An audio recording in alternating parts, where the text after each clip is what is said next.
Hello friends, நான் இப்போ எங்கே கிளம்பிட்டு இருக்கேன்னு பார்த்தீங்கன்னா, எப்போவுமே எங்கள் ஊரில் வந்து தேரோட்டம் நடக்கும்போது தேர் முன்னாடி யாருமே தேங்காய் பழம்லாம் உடைக்க மாட்டாங்க. அதுக்கு பதிலா வந்து 10 நாளுமே ரத வீதியில் வந்து நைட்டு வந்து சப்பரம் வரும். அதுக்கு தான் வந்து தேங்காய் பழம் உடைப்பாங்க. நான் வந்து தேரோட்டத்தன்னைக்கு நைட்டு மட்டும்தான் வந்து எப்போவுமே வருஷம் வருஷம் வந்து தேங்காய் பழம், பூ எல்லாமே வாங்கி கொடுத்து வந்து அர்ச்சனை பண்ணுவோம்.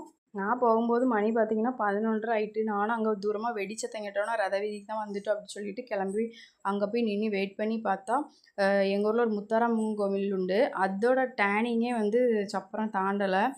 நானும் வெயிட் பண்ணிகிட்டே இருந்தேன். சாமிக்காக நம்ம வெயிட் பண்ணுறதுல ஒன்றும் தப்பு இல்லையே.